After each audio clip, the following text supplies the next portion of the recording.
Pour mettre un masque, apportez le bord rigide vers le nez, vers le haut.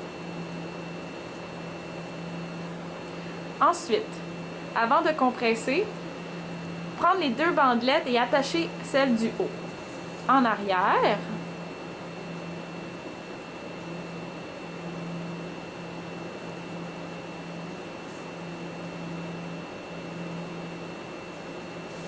Ensuite, prendre celle du bas et attacher en arrière.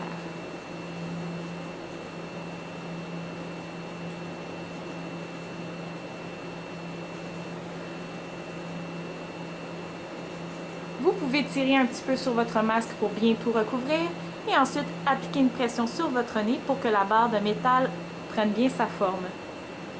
Maintenant, vous êtes prête.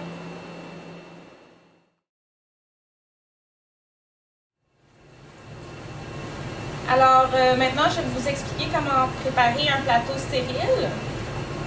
Bien entendu, j'aurais lavé mes mains et aussi j'aurais mis un masque pour ne pas contaminer le plateau stérile par des petites postillons ou de l'air. Alors, il faut faire attention à ça. Alors, pour commencer le plateau stérile, il faut voir que la bande, il y a bien des belles lignes noires pour montrer que ça a été bien stérilisé. Aussi, s'assurer de la date d'expiration, que ce n'est pas dépassé. Ensuite, on regarde autour, voir s'il y a des déchirures ou des grosses taches qui pourraient compromettre le plateau stérile. Ensuite, dès que tout ça est bien vérifié, on enlève la bande de scotch tape. Alors, tout ce que je touche ici, c'est correct parce que c'est considéré déjà comme contaminé. Il faut juste prendre la petite pointe qu'il y a devant nous en premier. L'amener vers l'arrière. Ensuite, l'autre pointe, l'amener sur le côté. Et c'est mieux de le prendre avec la gauche ou de se ramener ici et non de faire comme ça parce que là, déjà, notre bras va être devant notre chambre et on est à risque de contaminer. Fait qu'on peut prendre avec notre main gauche et on ramène la pointe aussi vers nous et on laisse tomber. Il faut garder quand même une bonne distance par rapport à notre champ stérile.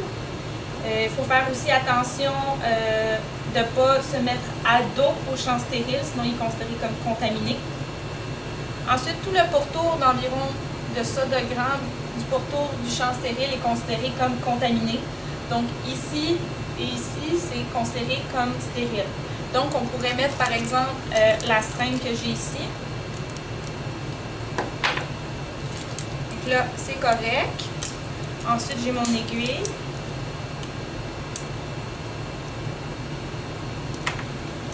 Faut pas le lancer trop haut, sinon ça rebondit, ça peut sortir, c'est rendu contaminé. Faut pas non plus que ça soit trop bas pour pas être en contact avec le champ stérile parce que ça, c'est considéré aussi comme contaminé.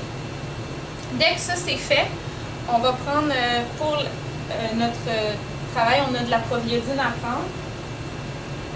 Il faut qu'on nettoie le goulot. Au-dessus d'une poubelle ou d'un lavabo, on tourne la bouteille et on laisse le liquide désinfecter. Ensuite, quand on est rendu de le verser dans nos petits contenants stériles, c'est important de garder une bonne distance avec le champ, pas trop grande pour pas qu'il y ait des éclaboussures et de contaminer ainsi le plateau.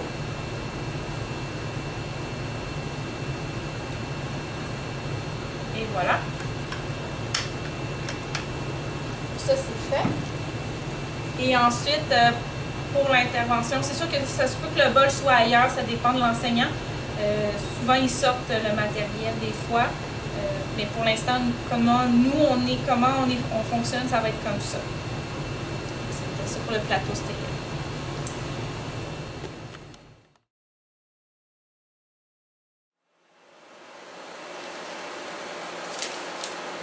Alors, on va commencer par préparer la jaquette stérile pour le radiologiste. Il faut ouvrir le plastique ici. On a le droit de toucher parce que ça, c'est considéré comme non stérile. C'est après qu'on l'ait ouvert qu'on ne pourra pas. Alors, on prend comme le plateau stérile. On prend la petite pointe, on la tire vers l'arrière. Ensuite, on prend l'autre pointe. Ah, je me suis trompée de bord. pour éviter contamination comme ça. Vous voyez, il y a toujours une façon aussi de rattraper nos erreurs. Il faut juste prendre le temps. Ensuite, pour la pointe d'ici, comme ça. Là, ensuite, notre rôle est terminé. Ça va être le radiologiste qui va mettre la jaquette.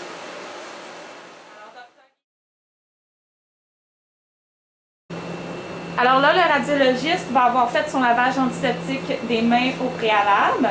Ensuite, il va pouvoir prendre la petite lingette qu'il y a et pouvoir s'éponger les mains avant de mettre la jaquette stérile.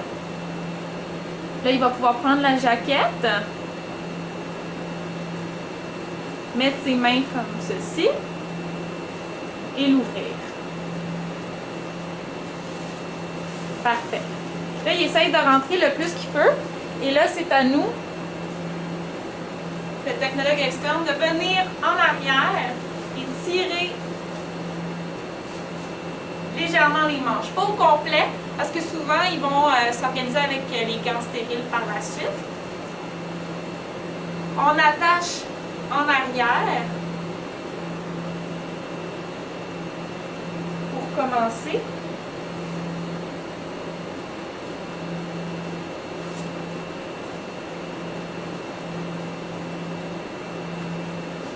Ensuite, le radiologiste nous offre le carton, le bord bleu. On prend le blanc et on tire. On fait le tour.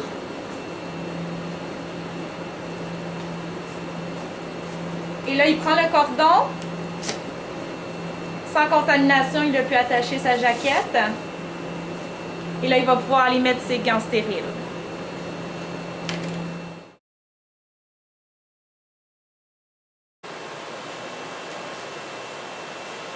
Alors là, maintenant, je vais vous présenter comment déballer les gants stériles pour le préparer pour le radiologiste. Alors, on prend la bonne grandeur, bien entendu. Ensuite, on s'assure de la date d'expiration, si c'est correct, s'il n'y a pas de trou de déchirure. C'est vraiment le même principe que le plateau stérile.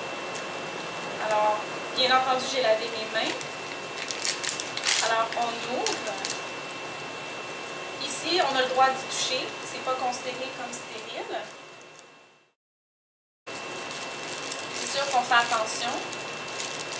Alors, comme ça. Première étape. Ensuite, on développe ici, celle du haut et du bas.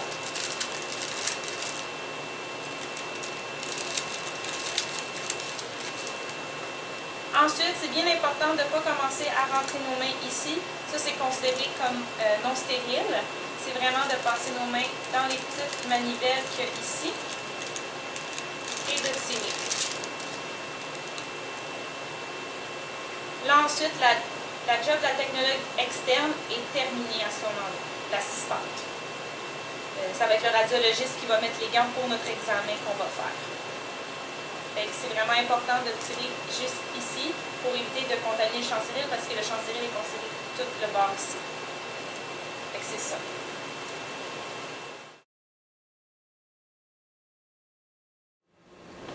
Après que le radiologiste ait mis sa jaquette stérile, il va devoir mettre les gants stériles. Donc voici la façon de procéder. Il va commencer par la main avec laquelle il est le plus à l'aise.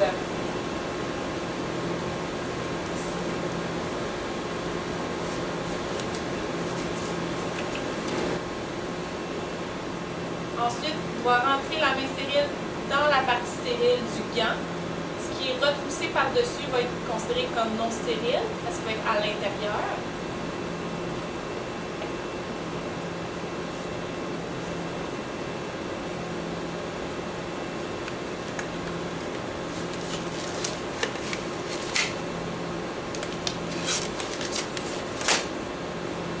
Ensuite, tu peux ajuster. Et il est prêt pour l'intervention.